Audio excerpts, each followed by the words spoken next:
Welcome to this edition of the Million Dollar Mastermind podcast. This is where we pick the brains of high achievers from all walks of life and get their hard-earned, real-world insights on winning. I'm your host, Larry Weidel. I'm talking with Colin McIntosh. Hey, Colin, how are you? Good. Thanks for having me. I'm excited to be here. I appreciate you taking the time and sharing, and congratulations on your business. You're CEO and founder of Sheets Giggles. And so where'd you get that name? It just hit me. I wrote a business plan for a bed sheets company. I think a lot of founders are a little neurotic and they've written business plans for a lot of companies they'll never start. I've written probably 50 business plans in the last, 5 or 6 years. And I wrote one for Sheets company. And I always say, what's a funny name for blank? And it just hit me like a lightning rod, Sheets and Giggles. And that was actually the moment I became obsessed with the idea of a funny brand in a boring big space. And because there was nobody in the sheets industry doing anything interesting. And so it kind of just really stuck out to me as a unique opportunity. Yeah, and a funny brand in a boring space. Yeah. That might hold some potential for a lot of businesses. Well, that's the thing is I've got a lot of domains. If anybody wants any pun-based domains, I've got sunglasseshalffull.com, romanhemperor.com for a hemp business, if anybody wants a CBD business. But a lot, I think that you're right. They're like, if you can be funny selling carpet or funny selling, there's a lot of spaces that are left that are, very boring, very, very, very terrible spaces. So, yeah. Well, you've done a lot in a short period of time. Yeah. You're like 32 now, is that right? Sorry, I'm 32, yes. Yeah, 32. And grew up in South Florida, graduated from Emory University's business school. And so you've been successful enough to where they have you come back and speak and teach an entrepreneur class. Is that what you're telling me? Yeah, I teach the entrepreneurship class. I take over as a guest lecturer, usually once a semester at Goizueta Business School at Emory. And the professor there, Andrea Hershatter, she's the dean of the business school. And she and I have become good friends over the years, me traveling back and doing the class once a semester for her. And so let's get into that a little later, but your company, let's make sure we get that on there. Founded in 2017, is that right? Correct. Yeah. Mm-hmm. And so revenue in 2021 was what? Because we get our thing off LinkedIn and everything, and they're usually wildly inaccurate. So yeah, is it okay if I'm not overly specific, just from a competitive standpoint? Yeah. So the timeline that I like to share is we founded the company in September 2017. Sorry, October 2017. We shipped our first box in October 2018, and November 2020, so 2 years after we shipped our first box, we had our first 7-figure sales month. So that was 7-figure sales month. Yeah. So that's kind of the timeline I like to share. And then 2021, we've grown, we more than doubled from 2020. And we now at the Inc. 5000, we were just ranked the 309th fastest growing company in the US. That was just crazy to me that a bed sheets company should be anywhere on that list. But it was really a really cool honor to be named 309 on that list. Yeah, congratulations. And thank you. You've gotten all kind of awards. And how did you get? Yeah. My fiance built this shelf behind me for all the, I have some real awards and then I have some fake awards. The real one, I'm very proud of, most influential Gen XYZ person in Colorado, which is cool. Small business awards for the Denver Business Journal we did $40,000 in COVID-19 donations in 2020. And we got an award for that, which is really cool. I also have one from Techstars, which is the accelerator we went through. and it's a little tongue in cheek. It's most bed sheets ever sold by a Techstars company, which is, They had to make up an award. Yeah. One of one, but yeah, I mean, Right. they don't let a lot of bed sheets companies into the accelerators. So yeah, it was pretty But funny. talk about that first one you were talking about, the most influential. Gen XYZ. Yeah. So it was, I'm top 25 according to the Denver Business Journal, which is really cool. Great organization. I'm top 25 most influential Gen XYZ professionals in Colorado, which is like a funny like string of qualifiers. Like it's not that big of a deal, but also when I think about it, like I'm like, that's cool. Like that means that, I'm 32 and people like what I'm doing and like what I have to say and can make an impact in my state. And we've donated over $100,000 to charity in the last 3 years. A lot of that in Colorado. And it's it's great to be able to see just get that recognition. Sometimes it shows you're on the right path. And so talk about how would you be influencing people through your just social media? Or are you speaking a lot?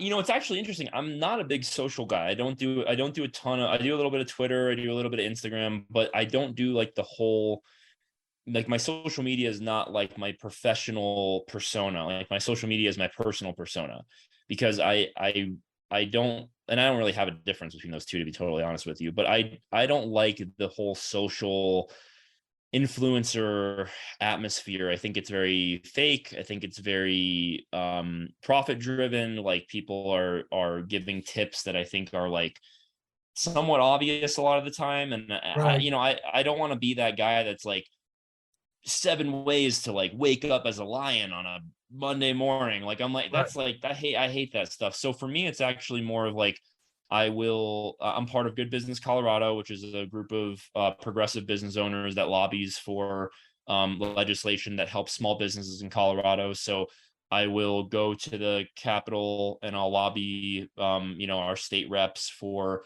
legislation that I think is important for small businesses. I will work with both Republicans in the Colorado Chamber of Commerce, who I'm playing golf with next week in the tournament, as well as, work with House Speaker Alex Garnett, who's a Democrat, and, try to get a more equitable business landscape for startups and small businesses in Colorado. And then, yeah, I do tweet, and I do put a lot of thoughts out there on LinkedIn and on Twitter, just about whatever might be something interesting that I think is worth discussing on a week or maybe a topical matter. So it's kind of a mix of a lot. And then I think our donations and leading by example, we did a big Earth Day event this year in April with Women in Sustainability, which is a big Colorado sustainability group. And that was headlined by the co-writer of Don't Look Up, a guy named David Sirota, who's based in Denver. And his wife is a Colorado state rep as well, Emily Sirota. So bringing these people together for these events, throwing our company name behind things that we think are important and good, and then fostering discussion and doing donation drives is really, that's the way I'd sum it up, I guess, is a lot of different things all at once. Okay. And talk about how did you come out, and before you started this company, you've written 50 business plans. What were you doing? Maybe 30. It probably feels like 50, but they're all in Google Drive somewhere. Yeah. And so was this just ideas you had? For those of you who are sick and tired of fooling around and are dead serious about wanting to move up fast, I've got something especially for you. I've combined the best insights from over 40 years in business and making $70 million in income and compressed them into a free webinar. That's right, it's a free resource. If you want to find out exactly what the concepts are that I use in coaching million-dollar earners, register now at weidelonwinning.com.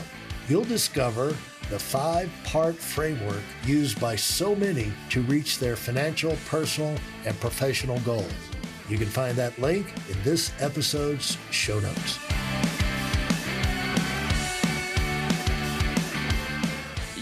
Yeah, so a lot, I think you're probably the same way. I bet you have 1,000 business ideas, like, and I think most founders have a thing on their phone that's a notepad that says business ideas, and they just every time one comes up, they write it down.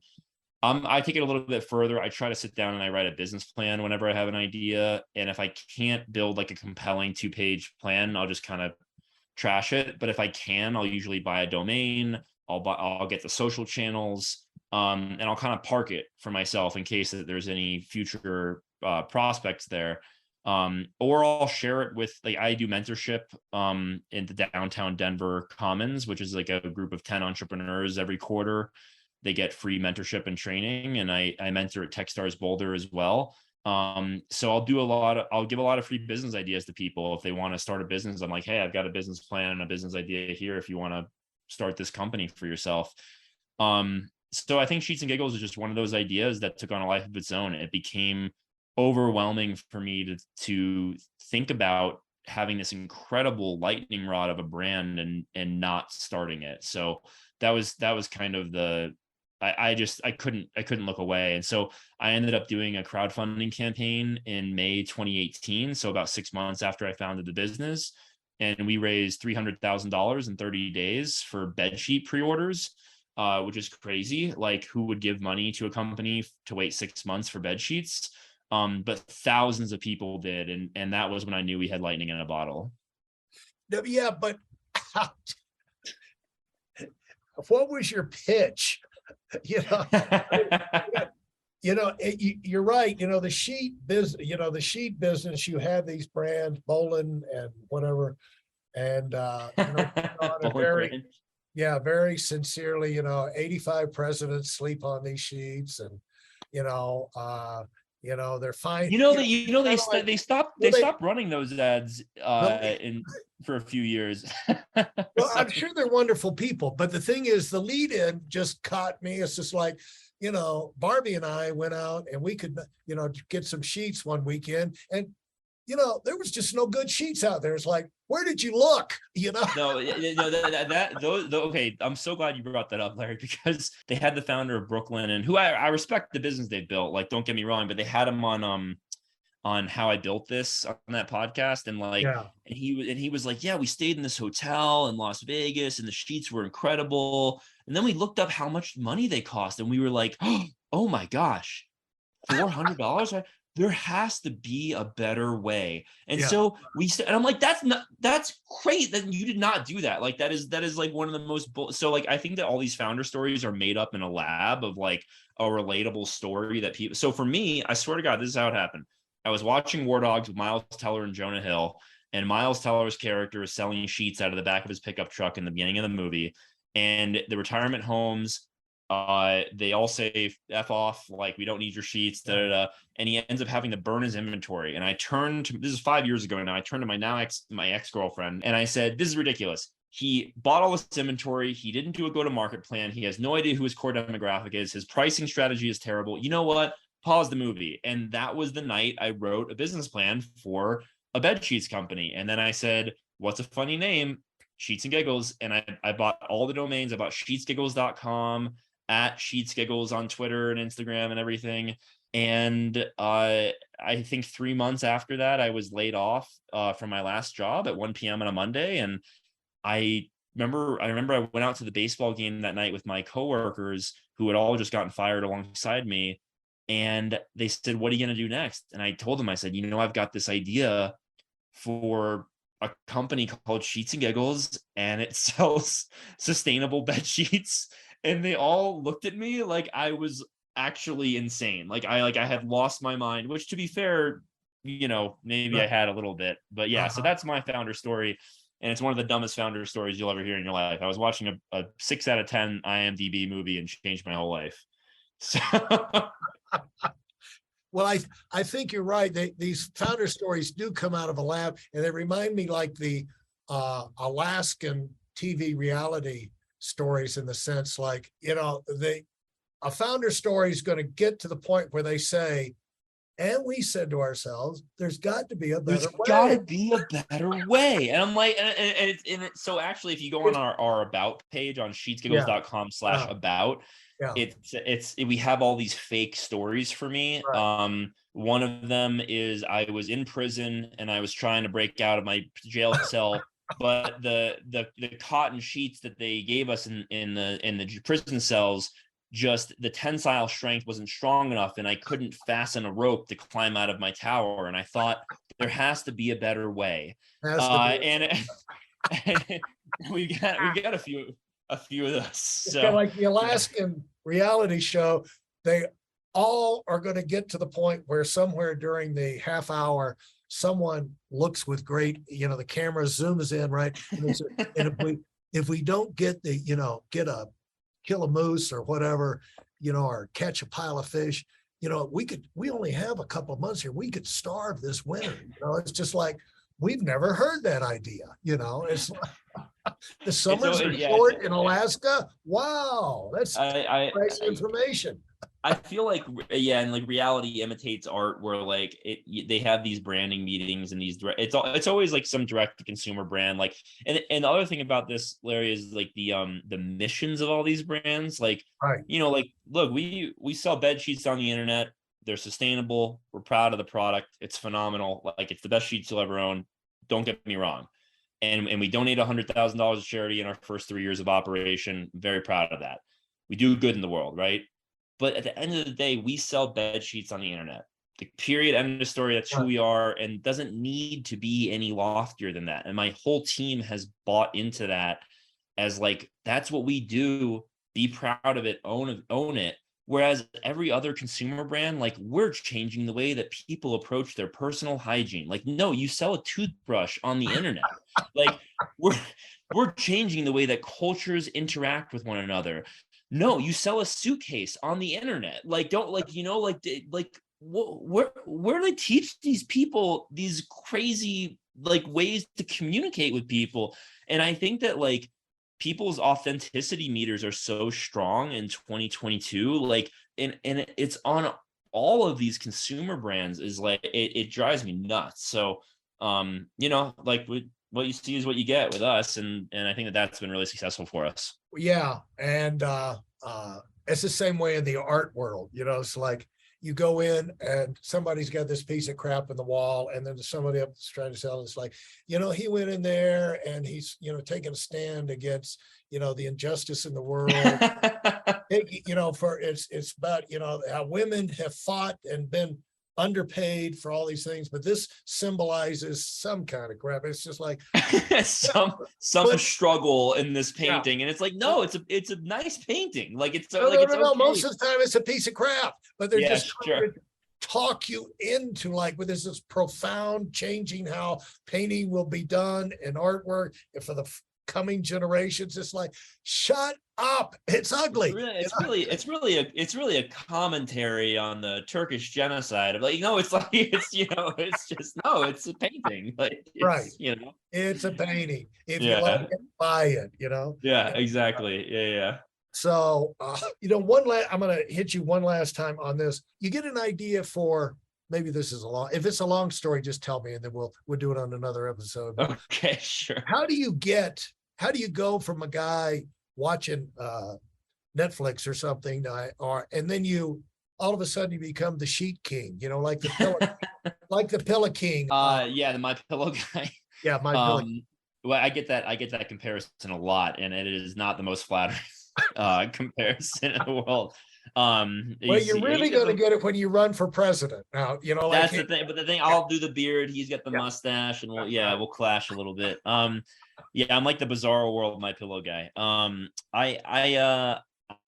think that the answer is just neuroticism, like, in the sense of like, you started a company, like you work 16-hour days, 7 days a week for 2 years, right? Getting a company off the ground. Until you shake every hand. You say yes to every single thing. You fly to New York on a red eye. You meet manufacturers. You go to India.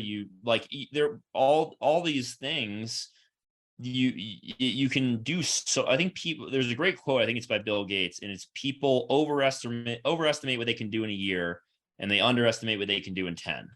And I think that if you're working 16-hour days, 7 days a week, what you can do in 2 years is really incredible. And so Yeah, I mean, I think that there's like just a healthy amount of neuroticism of trying a bunch of different things, failing, um, and treating people the way that you want to be treated. I think is always the key for me of like, why do our customers love us? Is because we treat them like human beings, and we don't treat them like wallets with mouths.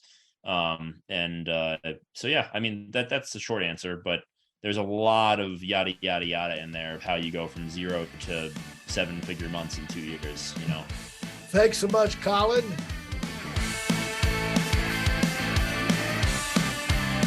Thanks for listening to the Million Dollar Mastermind. If you felt there were any valuable takeaways from this episode, please take a minute and leave us a 5-star review. Your feedback is important and really helps us get the word out to a wider audience. Remember, we have a valuable webinar that is absolutely free. Register for it right now at weidelonwinning.com. Thanks for listening.